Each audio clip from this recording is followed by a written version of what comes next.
فعسى ربي أن يؤتيني خيرا من جنتك ويرسل عليها حسبانا من السماء فتصبح صعيدا زلقا۔ تو میرے رب سے کچھ بعید نہیں ہے کہ وہ مجھے تمہارے باغ سے بہتر چیز عطا فرما دے اور تمہارے اس باغ پر کوئی آسمانی آفت بھیج دے جس سے وہ چکنے میدان میں تبدیل ہو کر رہ جائے۔ او يصبح ماؤها غورا فلن تستطيع له طلبا، یا اس کا پانی زمین میں اتر جائے پھر تم اسے تلاش بھی نہ کر سکو۔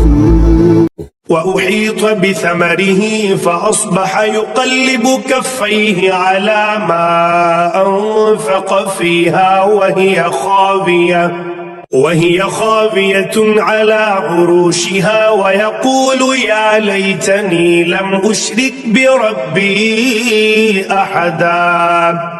اور پھر ہوا یہ کہ اس کی ساری دولت عذاب کے گھیرے میں آ گئی، اور صبح ہوئی تو اس حالت میں کہ اس نے باغ پر جو کچھ خرچ کیا تھا وہ اس پر ہاتھ ملتا رہ گیا، جبکہ اس کا باغ ٹٹیوں پر گرا پڑا تھا، اور وہ کہہ رہا تھا کاش میں نے اپنے رب کے ساتھ کسی کو شریک نہ مانا ہوتا۔ وَلَمْ تَكُنْ لَهُ فِئَةٌ يَنصُرُونَهُ مِن دُونِ اللَّهِ وَمَا كَانَ مُنتَصِرًا، اور اسے کوئی ایسا جتھا میسر نہ آیا جو اللہ کو چھوڑ کر اس کی مدد کرتا، اور نہ وہ خود اس قابل تھا کہ اپنا دفاع کر سکے۔ هُنَالِكَ الْوَلَایَةُ لِلَّهِ الْحَقِّ هُوَ خَيْرٌ ثَوَابًا وَخَيْرٌ عُقْبًا۔ ایسے موقع پر آدمی کو پتہ چلتا ہے کہ مدد کا سارا اختیار سچے اللہ کو حاصل ہے، وہی ہے جو بہتر ثواب دیتا اور بہتر انجام دکھاتا ہے۔ وَاضْرِبْ لَهُم مَّثَلَ الْحَيَاةِ الدُّنْيَا كَمَاءٍ أَنزَلْنَاهُ مِنَ السَّمَاءِ فَاخْتَلَطَ بِهِ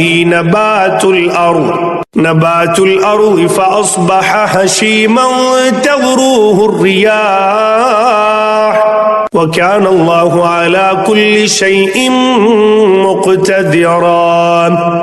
اور ان لوگوں سے دنیاوی زندگی کی یہ مثال بھی بیان کر دو کہ وہ ایسی ہے جیسے ہم نے آسمان سے پانی برسایا تو اس سے زمین کا سبزہ خوب گھنا ہو گیا، پھر وہ ایسا ریزہ ریزہ ہوا کہ اسے ہوائیں اڑا لے جاتی ہیں، اور اللہ ہر چیز پر مکمل قدرت رکھتا ہے۔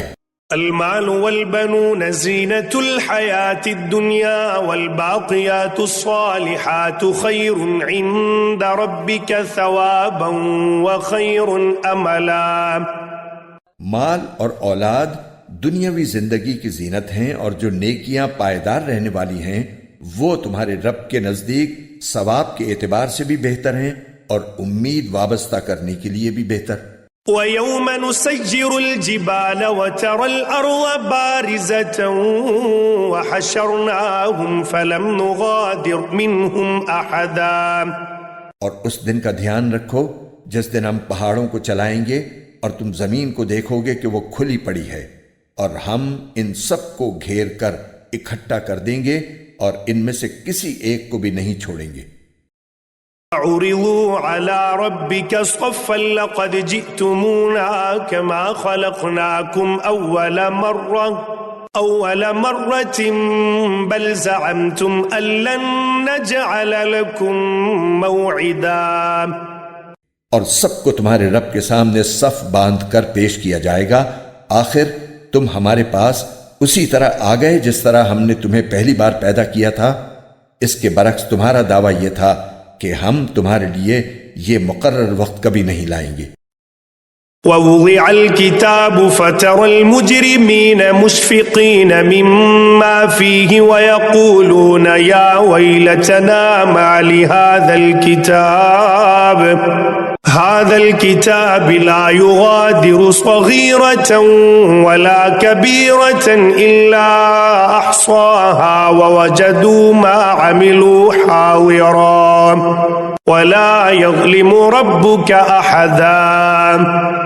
اور اعمال کی کتاب سامنے رکھ دی جائے گی، چنانچہ تم مجرموں کو دیکھو گے کہ وہ اس کے مندرجات سے خوف زدہ ہیں اور کہہ رہے ہیں کہ ہائے ہماری بربادی، یہ کیسی کتاب ہے جس نے ہمارا کوئی چھوٹا بڑا عمل ایسا نہیں چھوڑا جس کا پورا احاطہ نہ کر لیا ہو، اور وہ اپنا سارا کیا دھرا اپنے سامنے موجود پائیں گے، اور تمہارا پروردگار کسی پر کوئی ظلم نہیں کرے گا۔ وَإِذْ قُلْنَا لِلْمَلَائِكَةِ